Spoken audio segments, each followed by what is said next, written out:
चलो चलो जल्दी चलो, दौड़ के आओ, सत्संग का समय हो गया। सब लोग सामने आके बैठो। एक एक सत्संग वचन को बड़ी सावधानी के साथ सुनो। जब वचनों को सुनोगे तब तुम्हारी समझ में आएगा कि सत्संग है क्या है। आखिरकार कलयुग में संतों ने सत्संग क्यों जारी किया? क्योंकि अन्य युगों में कथा वार्ता यही सब सिखाया जाता, लेकिन कलयुग में सत्संग रखा। वो पूजा पाठ, तीर्थ व्रत, दान वन, जब तक गंगा स्नान तो उन युगों में शरीर के मन की शुद्धिकरण के लिए था कि तुम्हारा तन शुद्ध हो जाए, मन शुद्ध हो जाए, इंद्रियां शुद्ध हो जाए, खान पान शुद्ध सही हो जाए, संग सोबत शुद्ध हो जाए और कर्म आपके अच्छे शुद्ध हो जाए, तो फिर तुम महात्माओं को पहचाने होगे। संत महात्माओं की पहचान के लिए ये आपको शुभ कर्म सिखाए पढ़ाए जाते। लेकिन अब यह कलयुग है, कलयुग में संत पधारे, उन्होंने हम सजीवों को जगाने के लिए, सही सच्चे रास्ते पर खड़ा करने के लिए और इसको सच्चे घर पहुंचाने के लिए उन्होंने सत्संग जारी किया। इसलिए बच्चों को बड़े चाव भाव में सुना था और धीरे धीरे अपने मन को पकड़ाओ। जब मन इन बच्चों को पकड़ लेगा तब ये सही सच्चे रास्ते पर आके खड़ा हो जाएगा। जब इसका निशाना अच्छा लग जाएगा तो फिर ये घर की तरफ मुड़ जाएगा। वैसे इसको मोड़ना बहुत मुश्किल है। जब ऋषि मुनियों ने हजारों वर्ष तपस्या की, शरीर को सुखा दिया, हड्डियों को जला दिया, भोगों से बहुत दूर रहे, फिर भी मन को कंट्रोल नियंत्रण में करके इसको जगा नहीं पाए, यानी उधर से मोड़ नहीं पाए। और योगियों ने तरह तरह के शारीरिक योग किए, वो भी मन को नहीं मोड़ पाए। ब्रह्मचारियों ने नियम संयम करके मतलब शरीर को तो ठीक कर लिया, लेकिन मन को भी नहीं मोड़ पाए। ये मन किसी इंद्रियों और शारीरिक साधना से नहीं मुड़ता, ये मुड़ता है संतों के शब्द वाण से।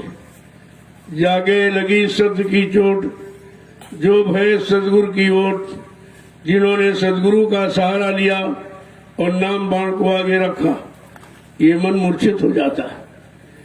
इनमें काम क्रोध लोभ मोह अहंकार तो रहता है, लेकिन ये जबरदस्ती नहीं कर सकते, क्योंकि फिर वो अंकुश से उसका अंकुश रख जाता है। जब संतों के वचनों को सुनोगे तो आपको हर तरफ से जानकारी होने लगेगी कि हम किधर हैं, किधर जाना है, यहाँ फंसे हैं तो निकले कैसे, अपने घर कैसे पहुंचे, काल माया के देश से छुटकारा कैसे मिल जाए, ये सब जानकारी सत्संगी कराता। इसलिए संत महापुरुषों ने कलयुग में हम सब जीवों को जगाने के लिए सत्संग जारी किया, क्योंकि हम सब भोगों की प्रगाढ़ निद्रा में सो रहे, बिल्कुल अलमस्त है, कोई फिक्र नहीं, कोई जानकारी नहीं किसी तरफ। तो धीरे धीरे धीरे धीरे जब वचनों को सुनाया और वचन जब मन ने पकड़े, वो उधर से इधर जब यानी मुड़ने लगा, तब इसको एहसास हुआ कि हम गलत रास्ते पर थे। अब हमें सही रास्ता मिला है अपने घर जाने का। जय गुरुदेव, जय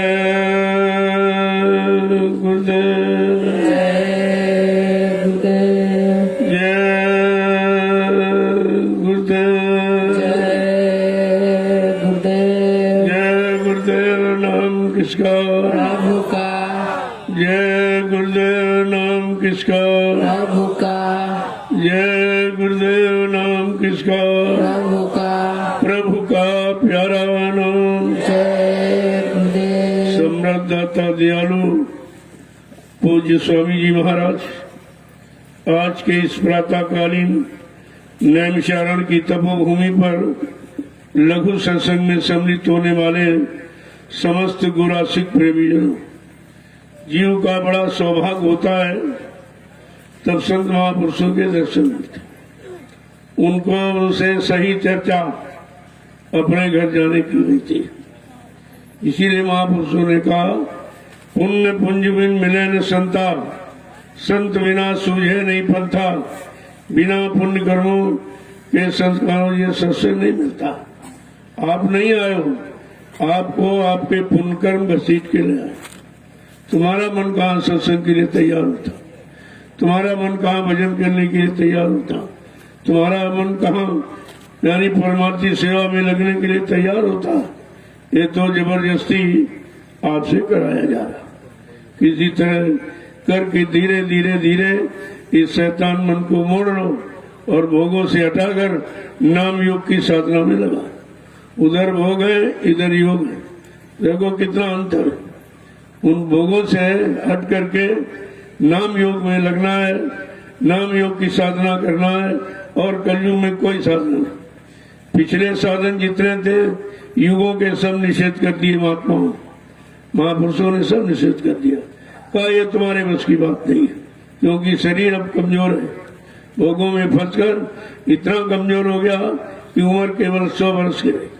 कहाँ 1 लाख वर्ष की सज्जू में थी, और त्रेता में 10,000 वर्ष की, और द्वापर में 1,000 वर्ष की, और कलयुग में रह गई 100 वर्ष की। जब समय नहीं है तो वो साधना भी आपसे नहीं हो सकती। इसलिए कलयुग के जीवों के लिए संत महापुरुषों ने दया कृपा मेहरबानी करके अत्यंत सरल साधना जो हर वक्त आप कर सकते, उसके लिए कोई तैयारी, कोई सामान आपको जुटाना नहीं है। इसलिए ऐसी साधना कि कलयुग केवल नाम आधारा, सुमर सुमर नर उतर पारा। कलयुग में केवल नाम का आधार है, उसका सुमरन करके जीव भवसागर से पार जा सकता। अब जब कलयुग का नाम ही आपको नहीं बताएगा तो बेचारे पिछले युगों के नाम लेते। कोई हरि नाम ले रहा, कोई सीताराम जप रहा, कोई राधा कृष्ण जप रहा, लेकिन ये कलयुग का नाम नहीं है। हरि नाम सतयुग का, और राम नाम त्रेता का, और कृष्ण नाम द्वापर का। कलयुग का तो नाम ये है नहीं, तो कलयुग के जीवों को कैसे लाभ मिलेगा? जब ये विधान है हर युग का नाम समय से आएगा उस युग के लोगों के लिए। अब कलयुग है तो कलयुग के लिए तो कोई नाम आया नहीं था, न किसी ने जानकारी दी, तो हम पिछले नामों को दोहराने लगे, तो उससे मिला तो कुछ नहीं। लेकिन ये है आपके अंदर एक ये रहा, एक ललक और यानी विरह पैदा हुई कि हमको भी अपना नाम मिलना चाहिए। जब प्रहलाद को मिल गया, ध्रुव को उनका काम हो गया। इधर सुतीक्षण मुनि को और विभीषण को मेरा मान लिया, उनका काम हो गया। उधर मतलब ग्वाल बाल गोपिकाओं ने माना लिया, उनका काम हो गया। तो हम सब कलयुग के जीवों का कौन सा नाम मिलेगा जिससे हमारा भी काम हो जाए? गोस्वामी जी महाराज ने रामचरितमानस में यही तो उन्होंने बताया है कि बिन गुरु भवनी तरह ने कोई, जो विरंच शंकर सम हुई। यानी ब्रह्मा विष्णु महादेव के समान धनवान बलवान बुद्धिमान कीर्तिमान यशमान कोई क्यों न बन जाए, लेकिन बगैर गुरु के कलयुग में सदगति नहीं है। भवसागर कोई नहीं जाता, किसी को जानकारी है ही नहीं। जो नाम की नौका लगाएगा, अरे तभी तो आप बैठ के उस पार होंगे। यहाँ कोई नाम नौका है नहीं, केवल जो पुराने नाम उनकी याद कर रहे हैं लोग, स्मरण कर रहे हैं, लेकिन ये नहीं सोच पा रहे कि भवसागर पार करने के लिए कोई नाम नौका है कि नहीं है।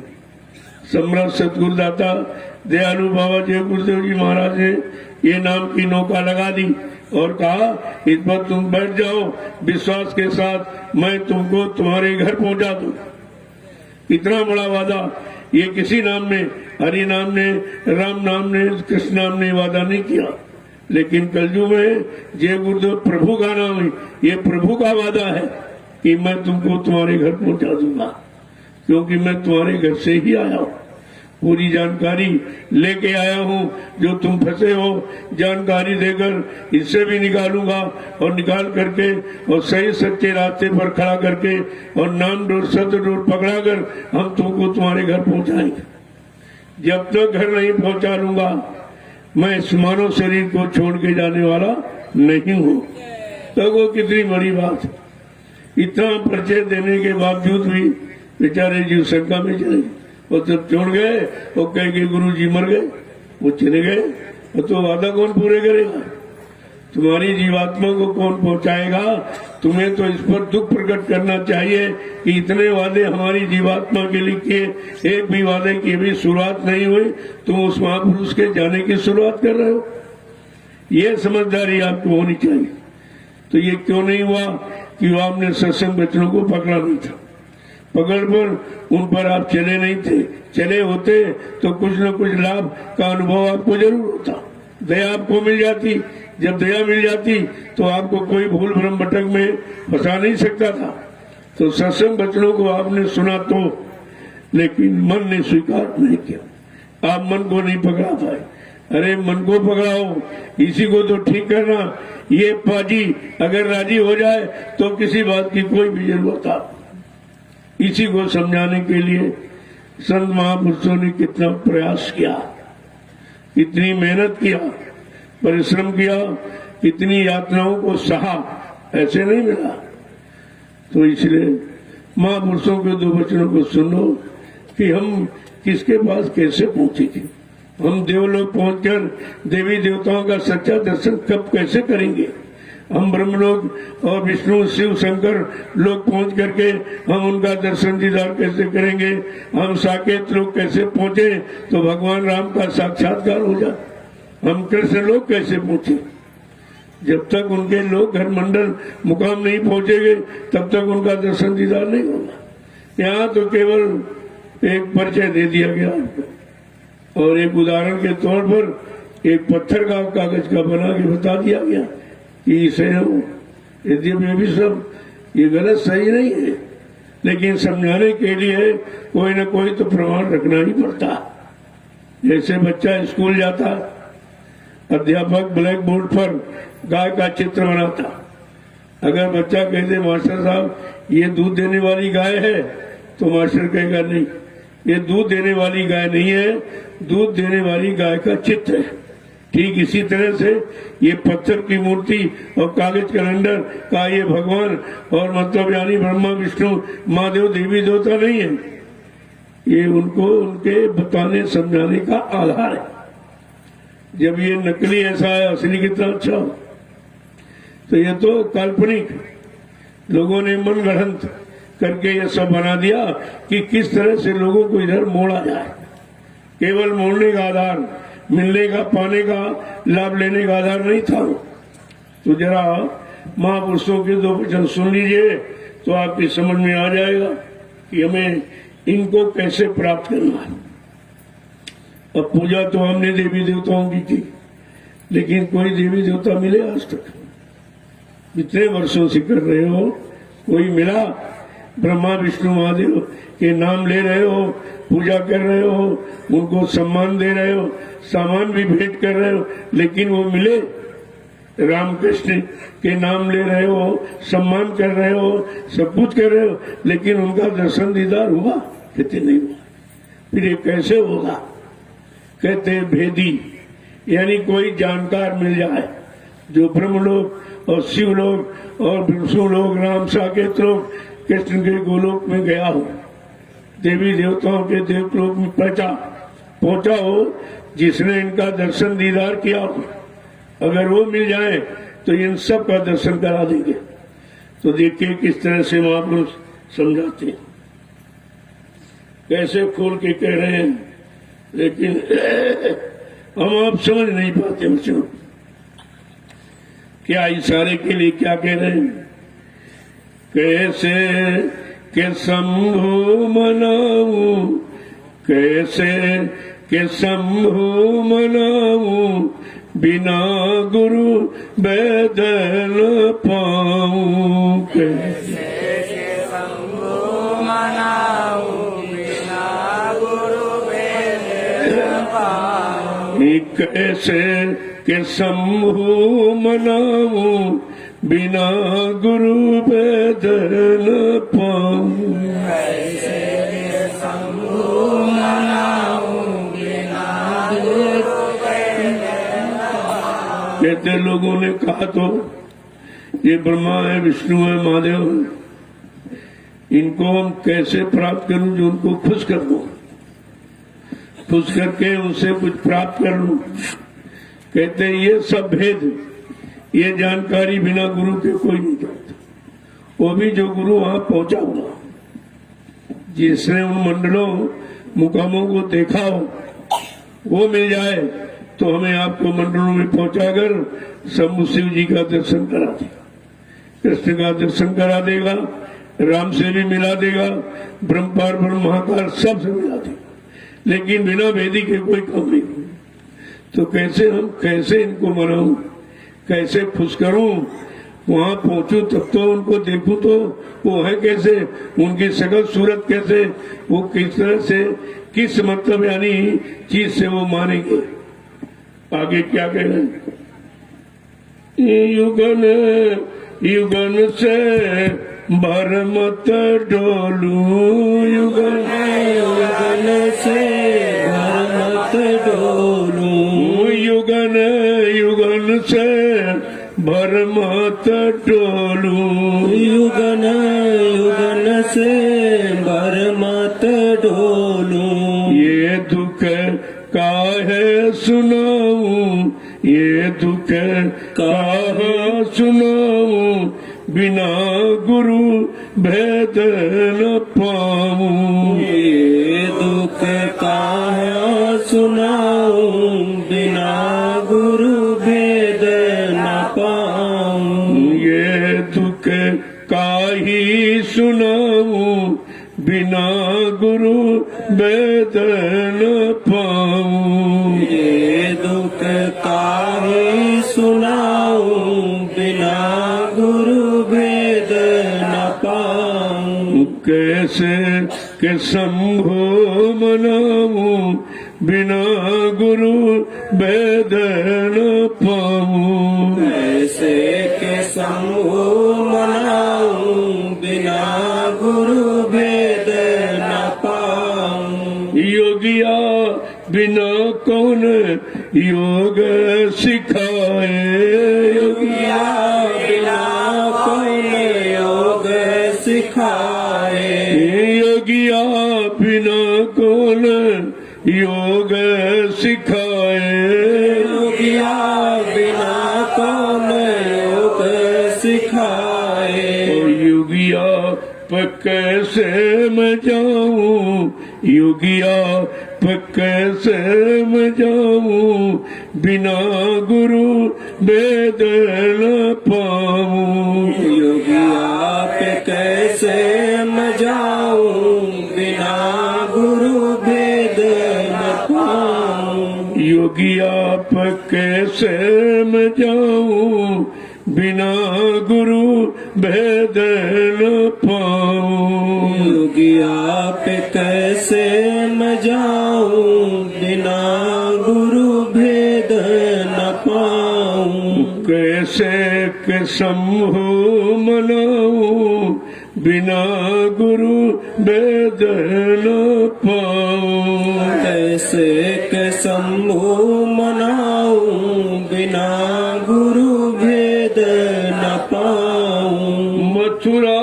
जगन्नाथ रामेश्वरम में, मथुरा जगन्नाथ रामेश्वरम में। मथुरा जगन्नाथ रामेश्वरम में।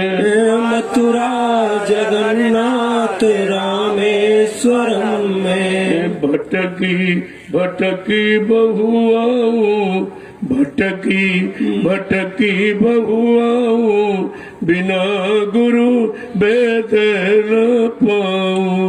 भटक भटक बहुआऊं, बिना गुरु भेद न पाऊं। भटकी भटकी बहुआऊं, बिना गुरु भेद न पाऊं। भटक भटक बहुआऊं, बिना गुरु भेद न पाऊं। कैसे के शंभो मनाऊं, बिना गुरु भेद न पाऊं। कैसे के शंभु मनाऊं, बिना गुरु भेद न पाऊं। काशी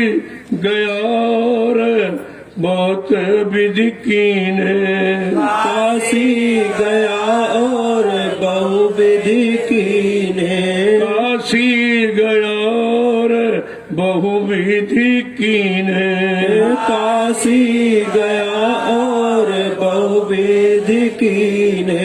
शिव दर्शन नहीं पाऊं, शिव दर्शन नहीं पाऊं, बिना गुरु भेद न पाऊं। शिव दर्शन नहीं पाऊं, बिना गुरु भेद न पाऊं। शिव दर्शन नहीं पाऊं, बिना गुरु भेद न पाऊं। शिव दर्शन नहीं पाऊं, बिना गुरु भेद न पाऊं। अगणित मंदिर अगणित सूरत।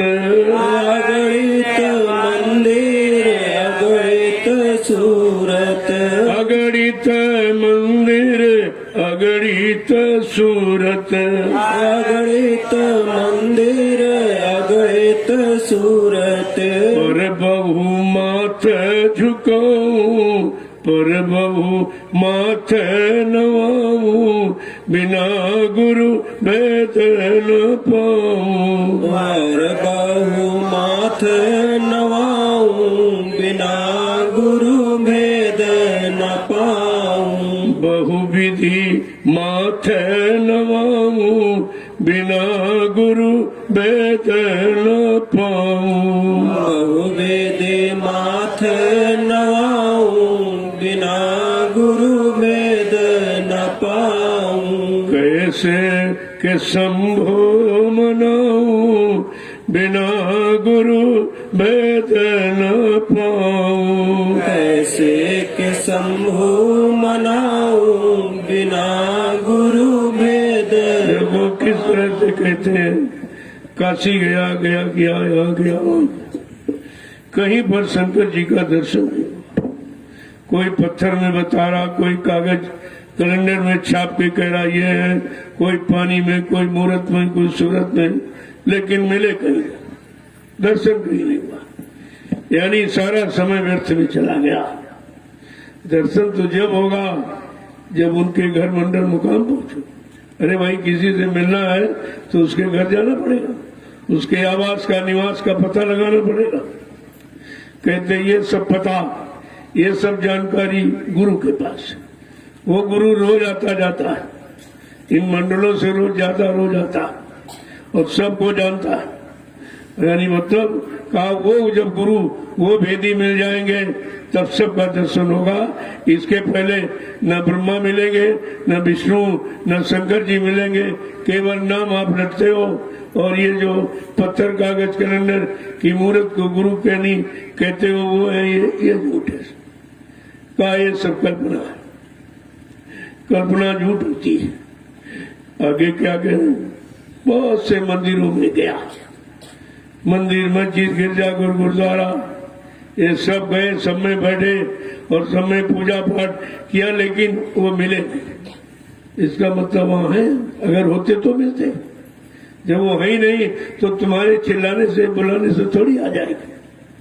कहा ये तो केवल यादगार स्थल, यहाँ बैठकर हम इन सबकी याद करते, यादें करते करते समय निकल जा रहा। उस याद को सिद्ध कौन करेगा, उस याद को साकार कौन करेगा। कहा बिना सतगुरु के ये तुम्हारा कोई काम नहीं कर सकता, न कोई किसी से मिला सकता। जब तक जीवात्मा को जगाकर मनुष्य शरीर से बाहर नहीं निकाला जाएगा। और जैसे मनुष्य शरीर के बाहर निकली, इस काल माया के देश से निकलकर जब ऊपर पहुंची तो सबसे पहले देवी देवताओं का देवलोक, सबसे पहले देवी देवताओं का देवलोक। तब तो वहां पर जाकर उनका दर्शन कर सकते। इसके बाद जब गुरु भेदी साथ में है तब वो बताएंगे, देखो ये देवलोक है, ये देवी देवता बैठे, इनका दर्शन करो। फिर आगे ले जाए, कहते ये ब्रह्मलोक है, ये ब्रह्मा जी बैठे, इनका दर्शन करो। फिर आगे ले गए, कहते ये विष्णु भगवान का लोक है, ये विष्णु भगवान का दर्शन करो। इसके ऊपर फिर ले गए, कहा ये शिव जी का यानी मतलब स्थान है, और देखिए इनका आप दर्शन कर लीजिए, ये इनका मंदिर है। इसके ऊपर ले गए, कहते साकेत लोक, कहते भगवान राम का ये घर है, आप उनका दर्शन कर लीजिए। इसके बाद गोलोक में ले गए, कहते ये यानी ये तो कृष्ण भगवान का मंडल है, उनका दर्शन कर लीजिए। इसके बाद कहते ये ब्रह्मा ये सब मतलब यानी पार ब्रह्म लोक है, उनका दर्शन कीजिए।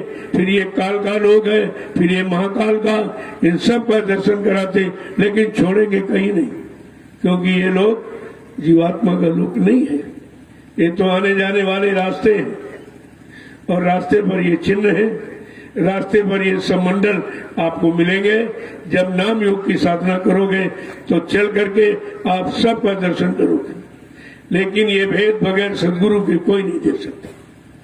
जरूरत तो सच्चे सदगुरु की थी, लेकिन वो आए नहीं थे, न सतयुग में आए, न त्रेता में, न द्वापर में आए, वो तो अभी कलयुग में आए, अभी लगभग 750 वर्ष पूरे हो, तब से सदगुरु नाम आपको सुनने को मिला। इसके पहले नाम भी कोई नहीं जानता, न कोई सदगुरु जानता था, न उनका कोई मत पंथ कोई जानता था रास्ता। ये सब आगे कलयुग में भेद खोला।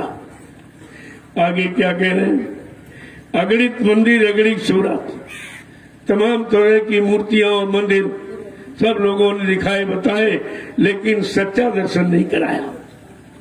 उनकी शक्ल तो बता दी, पत्थर बना के कागज कैलेंडर बनाकर कहा ये उनकी शक्ल सूरत, लेकिन दर्शन नहीं कराया। जब तक दर्शन न हो तब तक मान्यता कैसे होगी।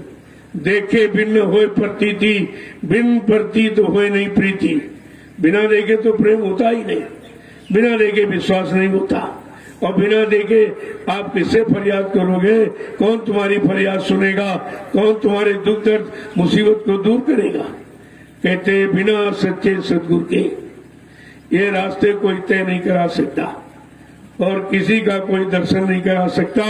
केवल बाहर में जानकारी दे रहे, ये ब्रह्मा है, विष्णु है, ये है, सब शक्लें बना ली और पत्थर और कागज कैलेंडर पर, और आपको वही दिखाई जा रही। अगर कोई कह दे भाई यही ब्रह्मा है, कहते नहीं भी ब्रह्मा नहीं है, वो मूर्त है उनकी, ये मूर्त है, और हमको सूरत मिलनी चाहिए। सूरत, मूर्त और सूरत, ये दोनों चीजें अलग अलग है।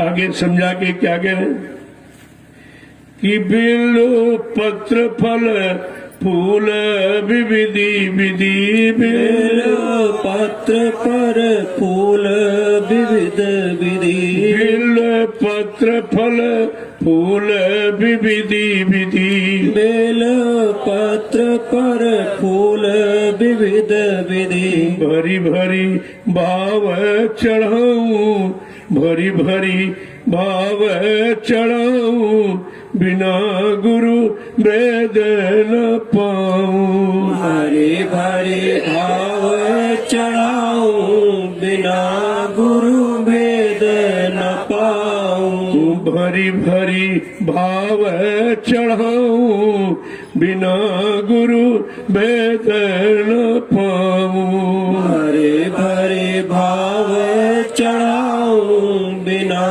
गुरु वेद न पाऊं। कैसे के शंभु मनाऊं, बिना गुरु वेद न पाऊं। ऐसे के शंभु मनाऊं, बिना गुरु वेद न पाऊं। वो जो जो किया है पाने के लिए, लेकिन मिले नहीं। कहा बिल पत्र, बेल पत्र, फल फूल, यानी नाना तरीके से मैं अपने भाव विचारों से उनको अर्पण किया, लेकिन उन्होंने स्वीकार नहीं किया कि वो सामने थे नहीं, केवल मूर्ति ही थी, वो नहीं थे। कहा फिर ये स्वीकार कौन करेगा, ये सब कुछ करके हमने देख ले लिया, लेकिन बिना साक्षात्कार के ये क्रिया भी सच्ची नहीं होगी, इस क्रिया से भी कुछ नहीं मिलेगा। सारे जीवन चले गए लोगों के पूजा पाठ करते करते, लेकिन मिला कोई नहीं, न देवी मिले, न देवता मिला, न भगवान खुदा गाड मिला, न सच्चा गुरु मिला। वो करते करते समय गुजर गया और अब भी उसी में जुटे पड़े। अब भी नहीं चेतते जागते हैं कि इतना समय निकल गया, तब तो मिले नहीं, अब क्या मिलेंगे। तो कहा अरे किसी जानकार की तलाश करो, गुरु कोई खोज करो भाई, बिन गुरु राह कोई नहीं पाई। ऐसे सच्चे सदगुरु की खोज करो जो तुमको सच्चा रास्ता बता दे, दिखा दे, चला करके और सब मंडलों में सबसे मुलाकात करा दे, सबका दर्शन दीदार करा दे, तो आपको ये तो विश्वास हो जाएगा कि हाँ देवी देवता हैं तो कैसे हैं, उनकी शकल सूरत क्या, उनका मंडल घर कैसा, उनका वो खाते क्या है, भोजन क्या करते हैं। जब आपको कुछ भी नहीं मालूम, इसलिए तो जो तुम खाते हो वही उनको चलाते हो, वही पेड़े बताते तुम भी खाते हो, उनको भी खिलाते हो, तो फिर तुम्हारे भगवान में अंतर फिर क्या हो, तो फिर तुम ही भगवान हो गए। कहा ये शंका संदेह, शंभु शंका और भूल भरम। शंभु का मतलब ये बिना भूल भरम दूर किए मैं किसको कैसे पाऊं, फिर उनको कैसे मनाऊं, और क्या भेंट, क्या उनको चढ़ाऊं, क्या करूं। इतना देखो समझा के महापुरुष।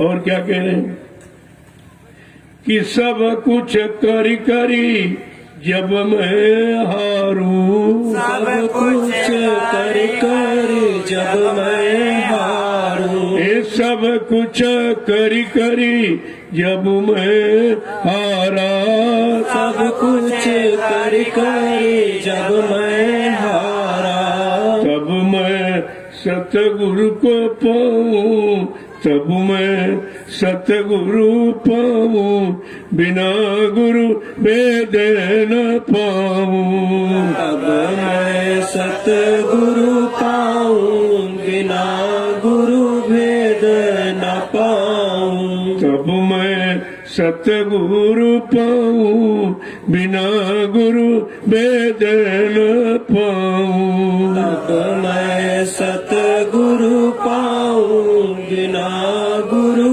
भेद न पाऊं। कैसे के शंभु मनाऊं, बिना गुरु वेद न पाऊं। ऐसे के शंभु मनाऊं, बिना गुरु भेद न पाऊं। जय गुरुदेव मिले शिव मोहि जबो, जय गुरुदेव मिले शिव मोहि जब, जय गुरुदेव मिले शिव मोहे जबो, जय गुरुदेव मिले शिव मोहि जब। दर्शन शिव को पाऊं, तब दर्शन शिव का पाऊं, बिना गुरु वेद न पाऊं। दर्शन शिव का पाऊं, बिना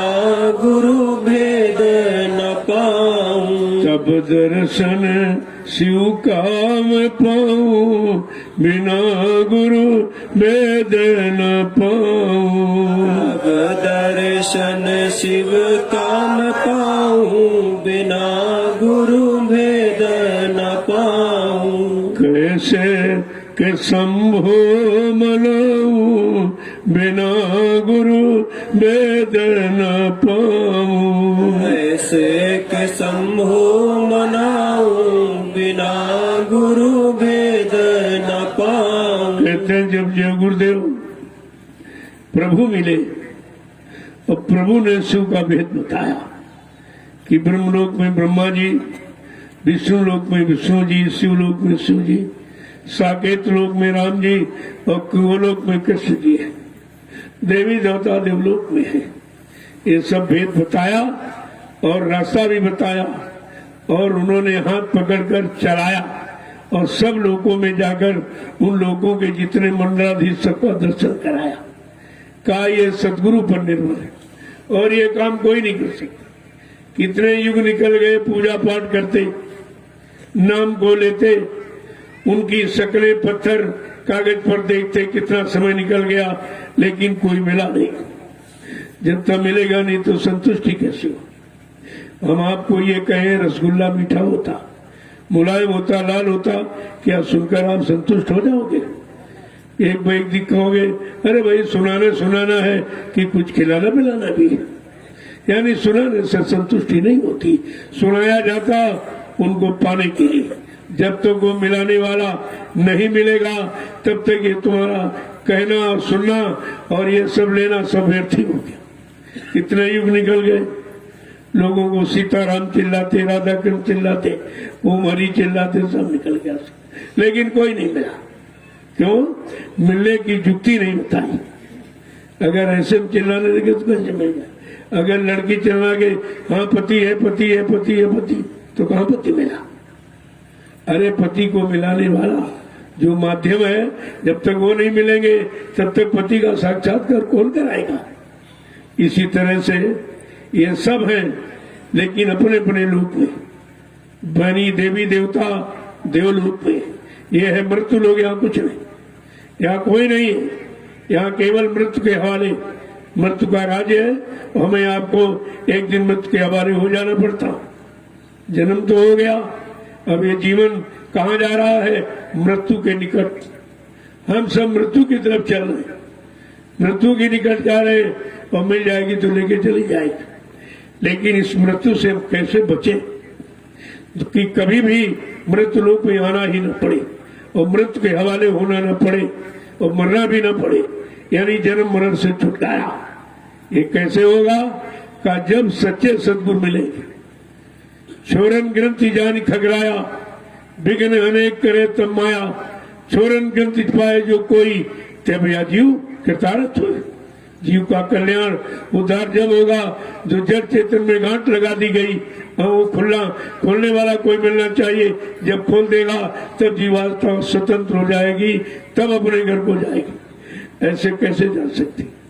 कहा ये सब सदगुरु पर निर्भर है, समय के सदगुरु पर। केवल सदगुरु कहते रहो तभी कुछ नहीं होगा। अरे वो मिले तब उनको हम दोहराएं, उनको पुकार लगाएं, उनके वचनों को माने, आदेशों का पालन करें, तब वो हमारा काम कर देंगे। जब हम उनके आदेश हुकुम को मानेंगे तभी तो दया करेंगे, ऐसे दया नहीं होती है। इसलिए आपको उन कर्मों में लगाया जा रहा जो यहाँ से छुटकारा दिलाने वाली कर। जैसे आप समाज परिवार में सेवा करते हो, बाल बच्चों की सेवा करते हो, आए गए थे सत्कार की सेवा करते हो, समाज की सेवा, देश की सेवा की, लेकिन आपने सूरत की सेवा की, अपनी जीवात्मा की सेवा की है? उसके बारे में कभी सोचा है कि जीवात्मा के द्वारा ही तो ये शरीर है चल रहा, और शरीर से तभी आप सेवा कर रहे हो, तो सेवा का माध्यम हुआ तो जीवात्मा ही। अगर वो शरीर में ना हो तो तुम जिंदा नहीं रहोगे, और जिंदा नहीं रहोगे तो सेवा किसकी करोगे? बात समझने की। और आपने उसको जाना नहीं, न जीवात्मा को जाना, न समझा, किसी ने नहीं समझा। जब 3 युग निकल गए, बड़े बड़े ऋषि मुनि तपस्या करके नहीं समझ पाएगी जीवात्मा क्या। तरह तरह के योगी तरह तरह के योग करके हार गए, लेकिन ये नहीं पता चला कि जीवात्मा क्या है, जीवात्मा कैसे जगती है, कौन जगाने वाला, कौन इसको ले जाने वाला, कौन घर पहुंचाने वाला, कौन मालिक का दर्शन कराने वाला है। जब तक वो नहीं मिलेगा तब तक कुछ नहीं। भेदी रीजे संग में चलिए आज्ञामान, ताद्यास को 3 लोग बहना। गुरु भेदी है, सब भेद जानता, यानी मतलब देवी देवताओं का भेद, ब्रह्मा विष्णु का, महादेव का भेद, रामकृष्ण का भेद, और मतलब यानी महाकाल और ब्रह्म सब का भेद जानता, और जाकर के सत्पुरुष से मिलाता है। वो हमारे सब पे करता धरता, हमारे सब पे रहनुआ है सत्पुरुष। लेकिन सत्पुरुष मिलेंगे कैसे? उनका कोई जानकार होना चाहिए, जो उनके, जिसने उनको देखा हो और पहुंच करके उनसे मिला हो। अगर वो मिल जाएंगे तो हमको मिलने भी देर नहीं, हमें कुछ नहीं करना, मिलाने वाले का हाथ पकड़ लेना और बस चल देना यहाँ से। देखो कितना सरल, कितना कठिन। अगर जान गए और मिल गए, उनको अपना बना लिया, उनका हाथ पकड़ लिया, तब तो ये बड़ा पार हो जाएगा। अन्यथा सब भवसागर में ऐसे हम डूबते रहेंगे, गोते लगाते रहेंगे, जन्मते मरते रहेंगे, हम कभी निकल ही नहीं पाएंगे, अपने देश घर मंडल मुकाम कभी नहीं पहुंच पाएंगे। इसलिए महापुरुषों ने कहा, अरे गुरु कोई खोज करो भाई, ऐसे सच्चे सदगुरु की खोज करो, तलाश करो। क्या हमें आपको खोज करना मालूम है? कैसे खोज करेंगे? कहते वो खुद ही मिल जाएंगे, वो खुद ही मिल जाएंगे, खुद ही तुमको पकड़ लेंगे, खुद ही तुमको भेद बताएंगे और तुमको पकड़ करके तुमको खुद ही घर पहुंचाएंगे। लेकिन उस खुदी को जब खुदी को मिटा दो तो वो खुदा मिल जाएगा। जब अपने आप को मिटा दो, यानी सारा गरूर गुमान घमंड ये सब हटाओ, ये गंदगी है, ये गंदगी उन तक जाने नहीं देती। गंदगी हटा लो तो निर्मल मन जन मोह पावे, मोह छल छिद्र कपट नहीं पा। जब आप निर्मल पवित्र हो जाओगे मन बुद्धि चित्त से, तो फिर कहते हम तुमको मिल जाएंगे, हम तुम्हारे हो जाएंगे, तुमको अपना बना लेंगे और तुमको तुम्हारे घर पहुंचा देंगे। लेकिन कब होगा? निर्मल जन मन सो मोहि पावे। हमको वो पाएंगे जिनका मन निर्मल पाक साफ पवित्र हो जाए। न धन वाला, न बल वाला, न बुद्धि वाला, न रूप रंग वाला, ये हमको नहीं पाएंगे। देखो साफ साफ है। फिर कहा, ये भी भूल भरम दूर कर लो, मैं किसमें वास करूंगा, किसके हृदय में मेरा वास होगा? कहते ब्राह्मण क्षत्रिय, कहते नहीं।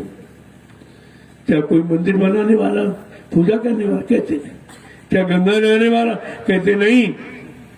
कि जाति पाति धर्म बढ़ाई, कुल परिवार सुख समुदाय, इन्हें त्यागी भजे मन लाई, ताके हृदय बसे प्रभु आई। प्रभु का वास उसके हृदय में होता है। तो जात और पात और ये सब, यानी ये गंदगी है, इस गंदगी से अपने आप को अलग थलग पाक साफ निर्मल पवित्र कर लेता है। कहा मैं उसके हृदय में मेरा वास होता। लेकिन तुम्हारे यहाँ तो सबसे कठिन जाति अपमाना, ये जात पात की खाई, इसी को आप क्रॉस नहीं कर पा रहे। इसी में बसे हुई जाति के वो जाति वो जाति। अरे जातियां तो पशुओं में होती, घोड़ा है, बैल है, खच्चर है, गधा है, ऊंट है, हाथी, उनमें तो जाति। लेकिन मानव में, मनुष्य में कौन सी जाति दिखाई दे? मानव स्वतः एक मानव जाति है और मानव जाति के नाते हमारा एक मानव ही धर्म है और मानव जाति में एक ही जीवात्मा है, इन जीवात्माओं का एक ही मालिक है। ऐसे भेदभाव से रहित जब खाली हो जाओगे, विरिक्त, भी माने विकारों से, रिक्त माने खाली, ये सब विकार और गंदगी से हम जब खाली अलग थलग हो जाएंगे तो हमारा हृदय पाक साफ निर्मल पवित्र हो जाएगा, तब प्रभु का वास होगा। इसके पहले कोई नहीं। तुम्हारे चिल्लाने बुलाने से थोड़ी आ जाएंगे, तुम्हारे रोने धोने से तुम्हारे अंदर थोड़ी बैठ जाएंगे।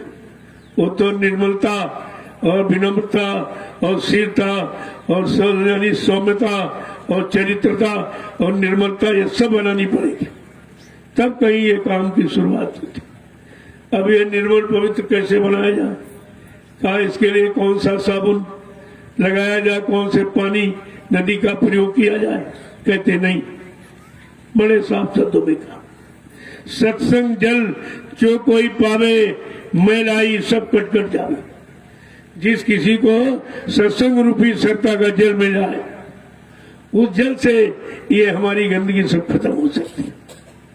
और हमको तो नदी में नहाते, कभी तालाब में, कभी कुएं में, कभी इधर कभी उधर, क्या गंदगी गई? यही चमड़ा धोते रहते। ये ऊपर का जो कवर है चमड़े का, ये चमड़े के कवर को धोते रहते हो। जीवात्मा तो अंदर बैठी है, वस्तु हमारी कवर के अंदर है। हम कवर को धोते पहुंचते रह जाते हैं और अंदर कभी जाने की जुक्ति किसी से पूछते नहीं है, किसी को अपना आधार बनाते नहीं।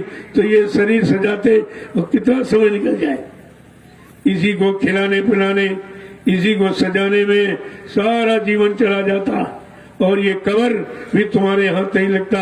एक दिन इसको जला के राख कर देते, मिट्टी बना देते, सारी सुंदरता खत्म, सारा उपाय खत्म, सारी सजावट बनावट सब एक क्षण मात्र में खत्म हो जाती, कुछ नहीं रहता।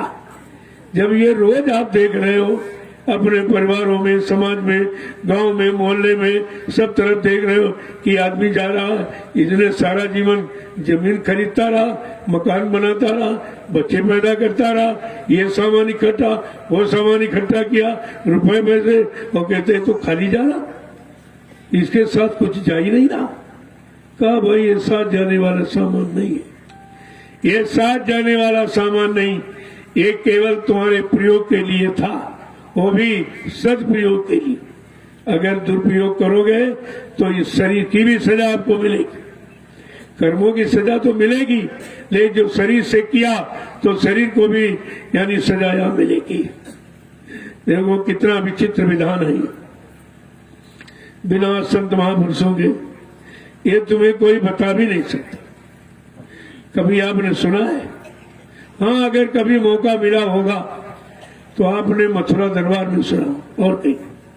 इस समय तो कहीं नहीं हो रहा, इस समय तो सत्संग ही नहीं, बिल्कुल खत्म, किसी को मालूम नहीं है। सब एकदम धन दौलत, जमीन जायदाद और आश्रम पर टूट पड़े। इनको गुरु की महिमा नहीं मालूम, और गुरु ने जो नाम दान दिया उसकी महिमा मैं ना लूं, और गुरु ने जो वादे किए कि मैं तुम्हारी जीवात्मा को जगा के घर पहुंचाऊंगा, और जब तक घर न पहुंचा लूं तब तक मैं मानव शरीर को छोड़ के जाने वाला नहीं हूं, तो आपने तो बात ही नहीं मानी, वचनों को आपने माना नहीं, विश्वास किया नहीं। देखिए दर दर भटक रहे, कुछ नहीं मिला।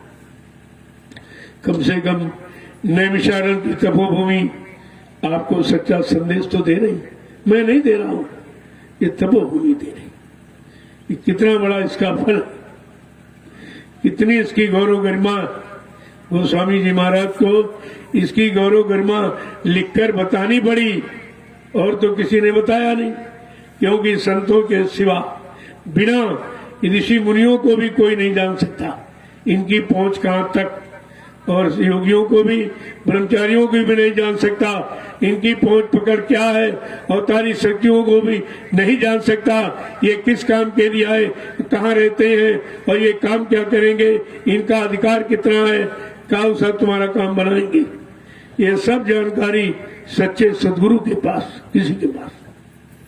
तो क्या कोई सदगुरु बन सकता? अरे भाई, कहने से कोई सदगुरु थोड़ी बन जाएगा, वो तो काम का नाम है, और आप भी काम का नाम रखे हो सब। धीरे धीरे काम का नाम, फिर नाम से तुमने जातियों में परिवर्तित कर दिया। अरे भाई, जो लकड़ी का काम करता कहते हैं बढ़ाई, लेकिन अब धीरे धीरे तुमने जाति बना दे। अरे वो तो काम का नाम था, जाति तो मानव जाति है, जिसका काम देखा वही उसका नाम रख दिया। लोहे का काम करने वाला कहते लोहार है, सोने का जानकार सोनकार है, चमड़े का जानकार चर्मकार है। ये सब जानकारी के नाम है, बाकी इनका नाम तो नहीं है। शरीर का नाम तो कुछ और है और काम का नाम कुछ और है। ऐसे शरीर का नाम कुछ और काम करने वाले को कुछ और कहा जाता। ये तो सीधा सिद्धांत है कि समाजों में भी आप ऐसा कर रहे हो, जिसके काम को देख उसका नाम रख दिया और उसी नाम से आप पुकारने लगते। तुम्हारे गांव मोहल्ले में कोई सब्जी बेचने वाला, कपड़े बेचने वाला या बर्तन बेचने वाला, तो नाम तो उसका जानते नहीं। कहते हैं भाई कपड़े वाले इधर आओ, सब्जी वाले, ये मतलब बर्तन वाले इधर आओ। क्या उसका ये नाम है? ये नाम क्यों रखा कि जिस वस्तु का वो प्रचार कर रहा है और उसी वस्तु के नाम पर तो उसका नाम रखते हो और पुकारते हो। नाम तो कुछ और, शरीर का नाम कुछ और, काम करने का नाम कुछ और। अगर इतना भेद ये जान लेते तभी आपको शंका नहीं होती। और कहा भी था कि बच्चा, जब तुम मेरा काम करोगे तो मेरा वाला सम्मान पाओगे। तुमको लोग जय गुरुदेव कह देंगे, जय गुरुदेव।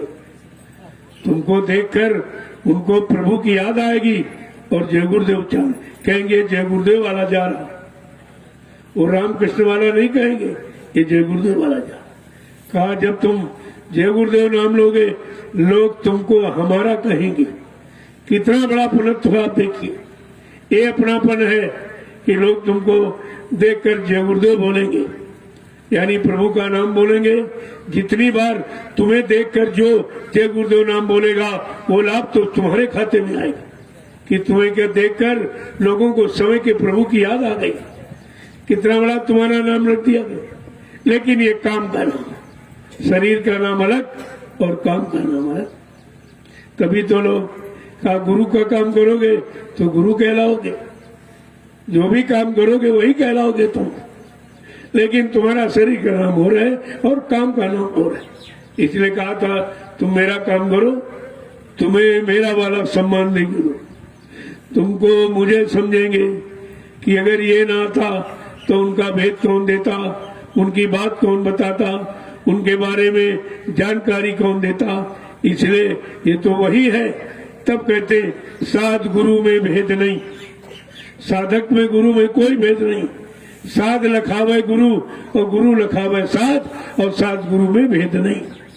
जो उनको बताए, उनकी चर्चा करे, उन तक जाने का रास्ता बताए, उनकी गौरव गरिमा करे, कहता वो उन्हीं का होता।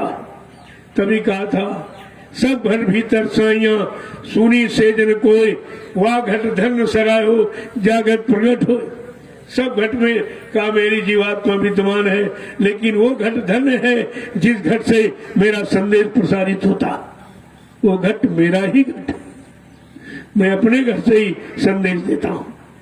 देखो लोगों की समझ में कुछ नहीं आया, कुछ भी नहीं समझ आया, केवल निंदा आलोचना बुराई के सिवा कुछ नहीं, कोई जानकारी।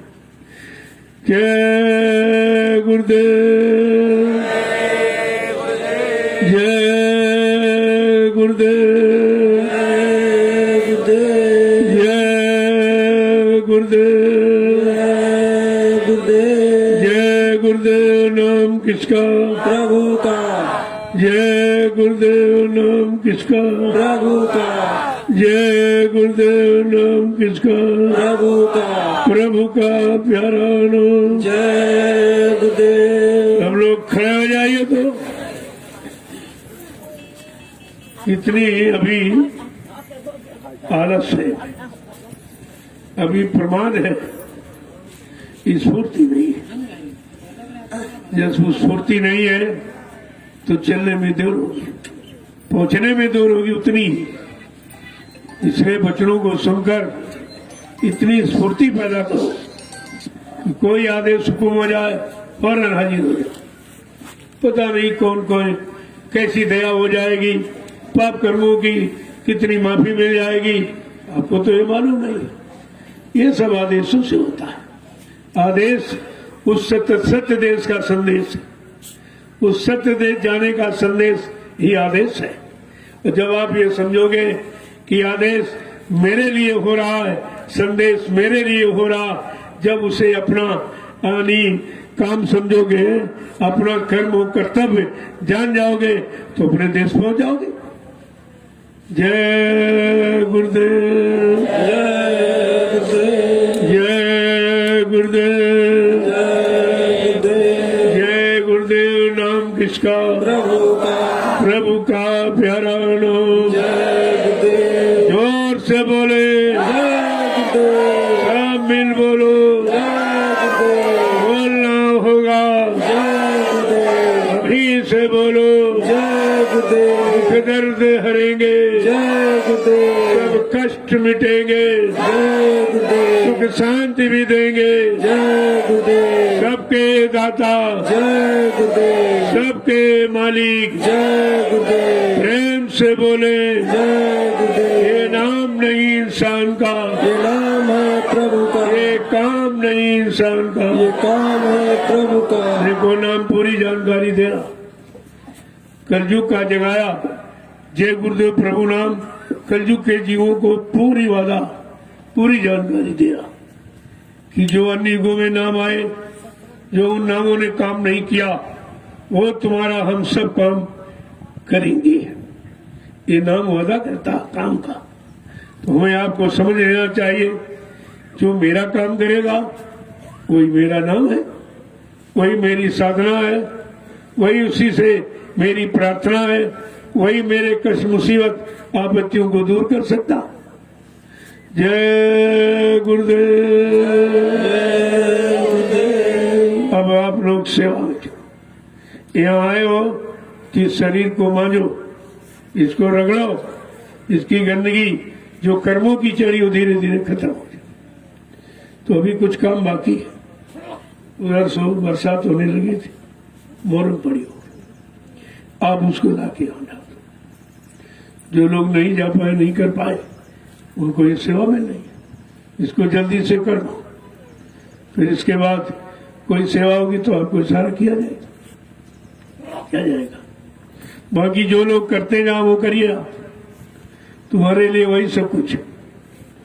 अपना वो लग जाओ और संदेश भी सुनते रहो, लेकिन वो काम तुम्हारे लिए। अपनी परमार्थी सेवा पूरी करो, उसका लाभ पूरा प्राप्त करो। ऐसा नहीं बहुत आपने जिंदगी में मकान बनाए होंगे, लेकिन किसी ने परमार्थी लाभ नहीं दिया हो। हाँ, रुपए पैसे तो दे दिए होंगे, लेकिन परमार्थी लाभ, ये पाप कर्मों की माफी का, ये किसी ने दिया नहीं होता। आज आपको मिलने जा रहा तो उसको हंसी खुशी से ले लीजिए और अपना काम बना लीजिए। अब आप चलिए सेवा में, देख लो इधर उधर और कोई सेवा मिल जाए उसको आप कर लीजिए।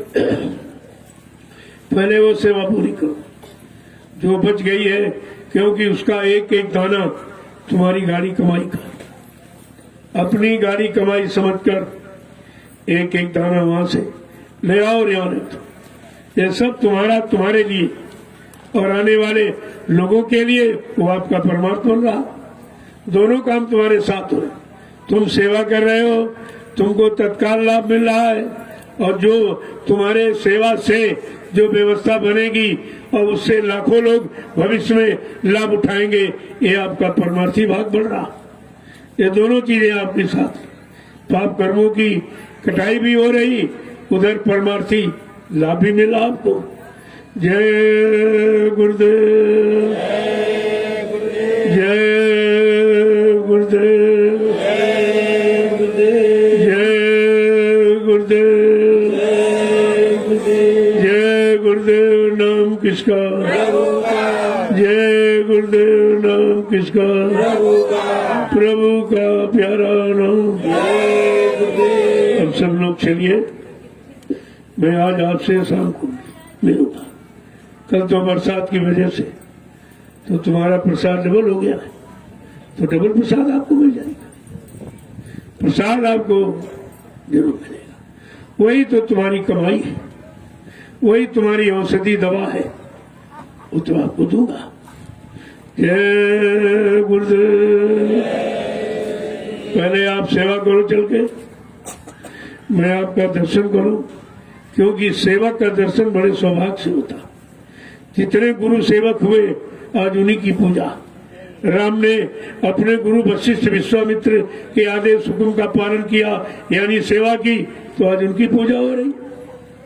कृष्ण भगवान ने अपने गुरु संदीपन जी के आदेश हुक्म का पालन किया, पूजा की, आज उनकी पूजा हो रही। उन्हें तो गुरु ही मिला था। तुम कितने बड़े भाग्यशाली कि तुमको सदगुरु मिल गया, कि वो दोनों काम करने वाला मिला। इधर शरीर इंद्रियों से जो भी अच्छा बुरा हो गया वो खत्म करा दिया जाए, और मतलब यानी जीवात्मा को जगा के घर पहुंचा दिया जाए। आपके तो दोनों काम हो रहे। कितना बड़ा सौभाग्य है ये। अगर इससे सौभाग्य का जो लाभ नहीं उठा पाया तो फिर वो क्या करेगा? फिर ये अवसर आपको नहीं मिलेगा, आगे भीड़ हो जाएगी, सेवा आपको नहीं मिल पाएगी। धीरे धीरे जैसे जैसे परेशानियां, मुसीबत, आपत्ति, दिक्कतें और मतलब जिल्लतें ये बढ़ती जा रही, बीमारी, महामारी, वैसे वैसे लोग इधर की तरफ भगते नजर आएंगे। क्योंकि कोई स्थान ऐसा नहीं जहां पर सुरक्षा, जहां पर कोई बचाव किसी तरह का हो, या कोई बचाव तुम्हारा कर सके। अब कोई जगह ऐसी नहीं है। केवल 88,000 ऋषियों की ये तपोभूमि नैमिषारण्य, ये भूमि, यहाँ से लोगों को रास्ता मिलेगा और ये उनका काम हो। अब आप चलिए सेवा। जय गुरुदेव। देखो मौका मिलेगा मैं भी आऊंगा, देखूंगा भाई आप कैसे सेवा करें। नहीं तो शाम को तो दर्शन करूंगा और प्रसाद। ये सेवा आप कर लीजिए, इस सेवा को बड़ा जरूरी करना।